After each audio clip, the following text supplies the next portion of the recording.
আমাদের প্রিয় নবী সাল্লাল্লাহু আলাইহি সাল্লাম পৃথিবীর আলো দেখবার আগেই তার বাবাকে হারিয়েছেন। মাতৃগর্ভে থাকতেই তিনি ইয়েতিম হয়েছেন। মায়ের গর্ভ থেকে দুনিয়াতে আসার খুব সামান্য সময়ের ব্যবধানে মাকেও হারিয়েছেন। এরপর যখন একমাত্র অভিভাবকত্বের দায়িত্ব নিলেন দাদা আব্দুল মুত্তালিব, সামান্য কিছুদিন যেতে না যেতেই আল্লাহ তাআলা তাকেও তুলে নিলেন। এ যেন একের পর এক পায়ের নিচ থেকে মাটি সরে যাওয়া, এর যেন সবচেয়ে উৎকৃষ্ট উদাহরণ। জীবনের সবচেয়ে কঠিন সময় যখন, যে বছরটি তার জীবনের সবচাইতে নির্মম নির্যাতনের শিকার তাকে হতে হয়েছে, এবং সবচাইতে দেয়ালে যে বছরটিতে পিঠ ঠেকে গেছে, তখন তিনি নবুয়তের দায়িত্ব বুঝে পাওয়ার পর যখন মক্কার মুশরিকরা যারা শিরকে নিমজ্জিত, যারা বিবস্ত্র হয়ে কাবাঘর তাওয়াফ করত, এটাই তাদের কালচার ছিল, তিনি তাদেরকে একত্ববাদের সৌন্দর্যে আহ্বান করলেন, তাদেরকে ওহির সৌন্দর্য দ্বারা আলোকিত করতে চাইলেন। আর সেই চাওয়ার প্রেক্ষিতেই তার উপরে আসলো নির্যাতনের স্টিম রোলার, যেটি আমরা সবাই জানি। ঠিক এরকম কঠিন সময়ে যখন তার দরকার প্রচন্ড রকমের সাহস, শক্তি, তখন তার ভেতরের আপন স্ত্রী খাদিজা আর বাহিরের আপন একমাত্র অভিভাবক চাচা আবু তালেব, একই বছর দুজনকে আল্লাহ নিয়ে, যেটাকে ইতিহাসবিদরা সিরাত গ্রন্থগুলোতে আমাল হুজন বা নবীজির জীবনের বিপদের বছর বলে আখ্যায়িত করেছেন। তার পুরো জীবনটাই বিপদ সংকুল ছিল, কিন্তু সেই বছরটাতে যে বিপদ হয়েছে তার, সে বিপদটা এতটাই তার জন্য কঠিন ছিল, কষ্টসাধ্য ছিল, যে তিনি যেন চোখের সামনে আর কিছু দেখতে পাচ্ছিলেন না। নির্যাতনের নতুন মাত্রা শুরু হলো।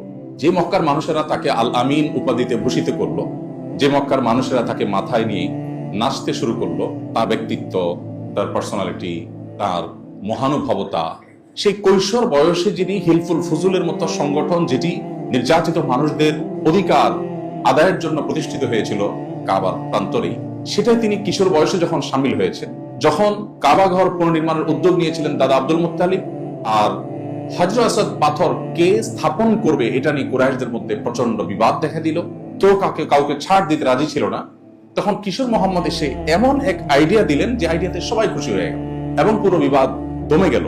এরকম শত সহস্র ঘটনার মধ্য দিয়ে পরিণত বয়সের মুহাম্মদ সাল্লাল্লাহু আলাইহি সাল্লাম তখন মক্কার মানুষের নয়নের মণি ইতোমধ্যে হয়ে গেছে। যে মানুষটার চোখে চোখ রেখে কথা বলবার মতো মানুষ মক্কায় ছিল না, চাচা আবু তালেবের মৃত্যুর পর তার মুখের উপর থুতু নিক্ষেপ করে দেওয়া হলো। তিনি যখন সেজদায় গেলেন, মোটের নাড়ি বুড়ি, যেটা আমরা সচরাচর আমাদের দেশে গরুর নাড়ি বুড়ি দেখে আমরা অভ্যস্ত, যেটা হয়তো 40 কেজি, 50 কেজি, 60 কেজি অথবা আরো কম বেশি আকার অনুপাতে, মোটের নাড়ি বুড়ি তার সাথে আরো অনেক বড়। এই বিশাল আকারের এত ভারী এই ময়লা আবর্জনার এই গাঁটটি নবী সাল্লাল্লাহু আলাইহি ওয়াসাল্লাম ঠিক মাথার উপর রেখে দেওয়া হলো সেজদা যাওয়ার পর। যখন তার নিঃশ্বাস বন্ধ হওয়ার উপক্রম, তার একজন কন্যা দেখে সে কাঁদতে কাঁদতে এসে তাকে উদ্ধার করলেন। এভাবে হয়তো আমরা 10-20টি উদাহরণ টানতে পারবো যে তার জীবনে বাধা, অপমান, লাঞ্ছনা কি পরিমাণ এসেছিল। এরপর যখন একটা পর্যায়ে তার জীবনে আসলো অবরোধ, যেটিকে বলা হয় শিআবে আবি তালেবের 3 বছর। মক্কার মুশরিকরা যখন কোনো কিছুতেই তাকে থামাতে পারলো না, তখন ঘোষণা দিল যে তিনি, তার অনুসারী এবং তাকে প্রশ্রয় দেওয়া কুরাইশের লোকদের সাথে সর্বাত্মক অবরোধ। সে অবরোধ আজকের পৃথিবীর যে অর্থনৈতিক অবরোধ হয়ে থাকে সে অবরোধের মতো না। আজকের পৃথিবী যে অবরোধ দেয়, অবরোধের ভিতরে মানুষের বাঁচার বহু রাস্তা আছে। হয়তো আধুনিক পৃথিবীর সাথে মানুষের কানেকশন রাখাটা কঠিন হয়, কিন্তু বেঁচে থাকার বহু উপায় থাকে। সে অবরোধ ছিল এতটাই নির্মম যে মক্কার কোনো মানুষ তাদের সাথে, যাদের সাথে অবরোধ করা তাদের কারোর সাথে কোনো কথা বলবে না, তারা ওখান থেকে বের হবে না, কারোর কাছে যাবে না, সেখানে কেউ যাবে না। এবং সেই পৃথিবীতে যখন মানুষ শতভাগ বাহিরের সহযোগিতার উপর, বাহির থেকে আনা খাদ্যশস্যের উপর নির্ভরশীল, সেই সময়ের মক্কায় যখন কারোর সাথে কেউ কথা বলে না, কারোর কাছে একটা দানা, একটি শস্য বিক্রি করে না, তখন কি অবস্থা হতে পারে সেটা বলার অপেক্ষা রাখে। সাহাবায়ে কেরাম দিন দিন শুকিয়ে কঙ্কাহাল সার হয়ে যেতে লাগলেন। খাদ্য নেই, পানীয় নেই, কেউ কথাবার্তা বলে না, বাহিরে আসবার সুযোগ নেই, কেউ ভেতরে আসার সুযোগ নেই। 3 বছর গাছের ছাল, পশুর শুকিয়ে যাওয়া চামড়া, এসব বস্তু খেয়ে কোন রকম জীবন ধারণ তাদের করতে হয়েছে। এর পরের যে অধ্যায়টা, সেটা আরো করুন। তাকে একটা পর্যায়ে মক্কায় থাকার আর সুযোগ থেকে বঞ্চিত করে দেওয়া হলো, মক্কায় থাকবার পরিবেশ আর রাখা হলো না। শুধু তার প্রতি ঈমান এনেছেন সেই সুদূর ইথিওপিয়ার টিগ্রে এলাকার হাবসি ভিলেজ থেকে আসা বেলাল রাদিয়াল্লাহু তাআলা। এই অপরাধে তাকে উত্তপ্ত পাথরের উপর শুইয়ে বুকের উপর আরেকটা উত্তপ্ত পাথর রেখে তার চামড়া গলিয়ে ফেলা হলো।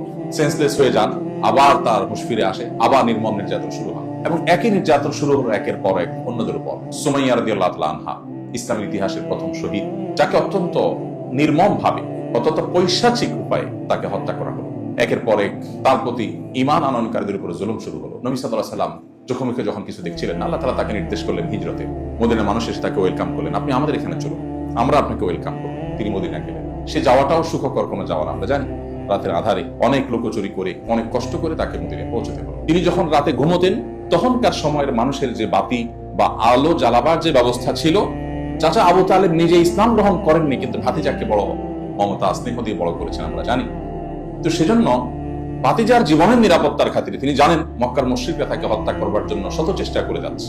এই জন্য রাতের আধারে ঘরে যখন তিনি শুইতেন, বাতি জ্বালানো অবস্থায় ভাতিজাকে শোয়াতেন। একই কক্ষে নিজের ছেলে আলী রাদিয়াল্লাহু তাআলা আনহুকে শোয়াতেন। বাতি নিভাবার পর আধারে পূর্ব পরিকল্পনা অনুযায়ী মুহাম্মদ সাল্লাল্লাহু আলাইহি সাল্লামকে সরিয়ে আলী রাদিয়াল্লাহু তাআলা আনহু বিছানা নিয়ে আসতেন, আর আলীকে বলতেন তুমি সেখানে যাও।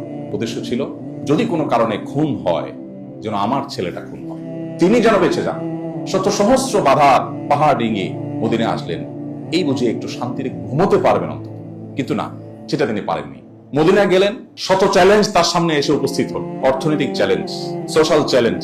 মদিনার রাষ্ট্রে, মদিনার সমাজে শত শত হাজারো শরণার্থী মুহাজির যারা মক্কা থেকে এসেছেন, তাদেরকে মদিনা কিভাবে ধারণ করবে?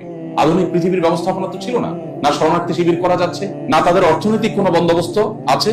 যেখানে মদিনা মানুষরাই যে খেজুর হয় সেটা দিয়ে তারা কোন রকম খেয়ে পরে বেঁচে থাকে, সেখানে মক্কা থেকে আসা এতগুলো মানুষের কি বন্দোবস্ত হবে? আমরা যে সিরাত গ্রন্থগুলো অধ্যয়ন করি, আমরা দেখব যে বিশেষ করে আর রাহিকাল মাখতুম, যেটা সফিউর রহমান বরপুরি লিখেছেন, সেখানে একটা পর্যায়ে তিনি লিখেছেন যে মদিনায় যাওয়ার পর নবী সাল্লাল্লাহু আলাইহি ওয়াসাল্লামের যে হাদিসগুলো, সেগুলোকে অ্যানালাইসিস করলে দেখা যায় এখানে তিনি একটা ভ্রাতৃত্বপূর্ণ সমাজ গঠন করবার জন্য যত রকমের উপাদান আছে, যত রকমের আইডিওলজি আছে, যত রকমের তত্ত্ব আছে, যত রকমের উপদেশ বাণী আছে, তার সবগুলো তিনি এখানে ঠিক হিজরতের পর তিনি এস্টাবলিশ করতে শুরু করলেন। তার উদ্দেশ্য, একে তো অর্থনৈতিক যে চ্যালেঞ্জ আছে সেটাকে মোকাবিলা করতে হবে তার, আরেকটা হলো মক্কার মানুষ যে কালচারে বেড়ে উঠেছেন, মদিনা অনেক দূর, সেখানকার কালচার অনেকখানি ভিন্ন, আবহাওয়া পর্যন্ত ভিন্ন। অতএব এখানকার মানুষের সাথে যেন ম্যাচিং এ কোনো অসুবিধা না হয়। এতগুলো ভিনদেশী মানুষ এখানে হঠাৎ এসে উঠেছে, যদি বোঝাপড়ার কোনো গরমিল হয়, তাহলে এখানে নিজেদের মধ্যে দাঙ্গা শুরু হয়ে যেতে পারে, ঝামেলা তৈরি হতে পারে, তখন আরেক বিপদ হবে। তিনি শুরুর দিকে প্রতিটি মুহূর্তে প্রতিটা সাহাবীকে উৎসাহ দিতে লাগলেন, আল মুসলিম ও আখুল মুসলিম, মুসলিম মুসলিমের ভাই হয়ে থাকবে। তার কাছে ভূখণ্ড ভিত্তিক পরিচয়, ভাষা ভিত্তিক পরিচয়, এগুলোর অনেক ঊর্ধ্বে থাকবে আল্লাহর সাথে, আল্লাহর প্রতি বিশ্বাসের যে মেলবন্ধন, যে সুতোয় উভয় আমরা গাঁথা আছি, সেই সূত্রে সবাই ঐক্যবদ্ধ থাকবা। তিনি সেটাকে তত সফলভাবে বাস্তবায়ন করলেন। অনেকগুলো পদক্ষেপ ছিল, আমরা সেদিকে যাচ্ছি না, শুধু এটুকু বলছি যে চ্যালেঞ্জ কি পরিমাণ ছিল। এই চ্যালেঞ্জ মোকাবেলা করার জন্য নবী সাল্লাল্লাহু আলাইহি ওয়াসাল্লাম মদিনার আনসার সাহাবীরা যারা ওয়েলকাম করেছেন, তাদের সাথে শরণার্থী হয়ে আসা, মুহাজির হয়ে আসা সাহাবীদের সাথে তিনি মুআখাত প্রতিষ্ঠা করেছেন। মানব ইতিহাসে এরকম আরেকটি নজির পাওয়া যায় না। এখনো পর্যন্ত পৃথিবীতে মুআখাতের এই চিত্রটি অন্য কেউ বাস্তবায়ন করেছেন এমনটি পাওয়া যায় না। মুআখাত কি? মুআখাত হলো ভ্রাতৃত্বের বন্ধন স্থাপন। আমরা যখন একই মায়ের সন্তান হিসেবে, একই বাবার সন্তান হিসেবে ভাই ভাই হই, সেটা তো ভাই বোন, আমরা ভাই ভাই হই, কিন্তু এখানে কেউ কারোর একই মায়ের একই সন্তানের সন্তান হওয়া তো দূরের কথা, একই এলাকারই মানুষ নয়। মক্কা থেকে আসা মানুষ, প্রত্যেকটা মানুষকে, একজন মক্কা থেকে আসা মানুষকে মদিনাতে থাকা আনসারী সাহাবীদের সাথে নবী সাল্লাল্লাহু আলাইহি ওয়াসাল্লাম একজনের সাথে একজনের ভ্রাতৃত্ব বন্ধন করে দিলেন, যে আপনি আপনার ভাই, আপনি আপনার ভাই, উনি ওনার ভাই, এভাবে ভ্রাতৃত্ব বন্ধনে আবদ্ধ করে দিলেন, যাতে করে সামাজিক যে বিশৃঙ্খলার শঙ্কা ছিল সেটা সমূলে শেষ হয়ে যায় এবং সবাই যাতে সবাইকে আপন করে নেয়। এবং মদিনার সাহাবীরাও তারা যে স্যাক্রিফাইস করেছেন, সেদিকে আর আমি যাচ্ছি না, বলার অপেক্ষা রাখে না। যার ব্যবসা ছিল অনেক, তিনি তার ওই যাকে ভাই নবীজি বানিয়ে দিয়েছেন, সে ভাইয়ের জন্য একটা পার্ট তিনি দিয়ে দিলেন, যেটা আপনার আর এটা আমার, দুই ভাই মিলে আমরা দেখভাল করি। এই যে বিশাল বড় একটা জনগোষ্ঠী আসার পর একটা এলাকাতে অর্থনৈতিক সংকট তৈরি হবে, মুহূর্তের ভিতরে সেটা দূর হবে। এটা একদিকে আনসার সাহাবীদের স্যাক্রিফাইস করালেন, আবার মুহাজিরদেরকে নির্দেশ করলেন, খবরদার কারোর কাছে হাত পাতা নয়, বাজারে চলে যাও, সামান্য ধার নাও, আনসারী সাহাবীদের কাছ থেকে ধার নিয়ে বাজারে গিয়ে তোমরা কেনাবেচা করো। তিনি নিজে বাজারে গিয়ে কেনাবেচা করতেন, কিছু স্বর্ণ মুদ্রা, রৌপ্য মুদ্রা দিয়ে কিছু মাল কিনতেন, কিনে সেগুলো আবার খুচরা বিক্রি করতেন ইনস্ট্যান্ট। দিনে দিনে কেনাবেচা শেষ, দিনে দিনে ব্যবসার হিসাব নিকাশ শেষ। এভাবে তিনি নিজেও ব্যবসা করেছেন, মুহাজিরদেরকে ব্যবসা করতে উদ্বুদ্ধ করেছেন। খুব বেশি দিন লাগেনি, ক্রাইসিসে পড়ার কথা, এতগুলো বাহির থেকে আসা মানুষের চাপ, সেই মদিনা সবচেয়ে পাওয়ারফুল অঞ্চলে পরিণত হয়ে গেল। অর্থনৈতিক ভাবে এতটা সমৃদ্ধ হলো যে আশেপাশের সবার দৃষ্টি তখন মদিনার দিকে পড়তে লাগলো। একের পর বিভিন্ন গোত্র প্রধানরা তাদের প্রতিনিধি পাঠাতে লাগলো যে মুহাম্মদের সাথে যে আলাপ করো, তার সাথে চুক্তি করো, বোঝাপড়া করো, কারণ সম্ভাবনাময় একটি রাষ্ট্র হিসেবে মদিনা তখন মাথা উঁচু করে দাঁড়ালো।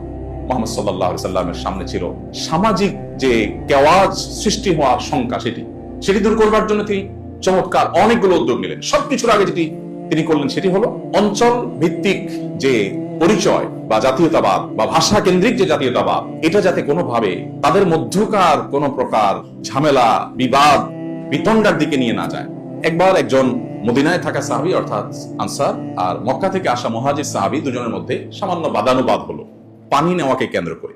বাদানুবাদের পর মদিনার সাহাবী যিনি আনসারী, তিনি সম্ভবত মক্কা থেকে আসা সাহাবী দ্বারা কিছুটা আঘাতপ্রাপ্ত হলেন, একটু আঘাত পেলেন, তিনি হয়তো ধাক্কা দিয়েছেন বা কিছু একটা। এটা হওয়ার পর আনসারী সাহাবী চিৎকার করে বললেন, হে আমার আনসারী ভাইয়েরা, কে কোথায় আছে আসো, আমাকে অমুক আমার গায়ে হাত তুলেছে। নবী করিম সাল্লাল্লাহু আলাইহি ওয়াসাল্লাম এই আওয়াজ যখন তার কানে আসলো, তিনি সাথে সাথে বজ্র কণ্ঠে বললেন, মালি, কি হলো আমার? আমি তোমাদের মুখ থেকে এই শুনতে পাচ্ছি, আমি এটা তোমাদের কাছ থেকে আশা করিনি। দাউহা মালি আরাকুম দাওয়াল জাহিলি, আমি দেখছি তোমরা জাহিলি যুগে মানুষ যেভাবে ডাকতো, তোমরা সেভাবে গোত্রে গোত্রে দাঙ্গা লাগাবার জন্য তোমরা ডাকছো। একের অপরাধের কারণে তোমরা গোটা সমাজকে দাঙ্গা লাগিয়ে ডাক তোমরা দিচ্ছ। দাউহা ফাইন্নাহা মুমতিনা, এটা তো জাহিলি যুগের ডাক, তোমরা তো ইসলামে এসেছো, তোমরা এটাকে ছুঁড়ে ফেলে দাও, এটা দুর্গন্ধযুক্ত। এই তোমাদের অঞ্চল ভিত্তিক যে তোমাদের সম্প্রীতি সৌহার্দ্য, এটা তো থাকতেই হবে, কিন্তু এটা একটা পর্যায়ে যখন তোমাদের ব্যক্তির অপরাধের কারণে একটা জাতিকে তুমি দাঙ্গা লাগিয়ে দেওয়ার ডাক দিবে, সেটা কোনোভাবে গ্রহণযোগ্য না। কঠোর হস্তে তিনি সেটাকে দমন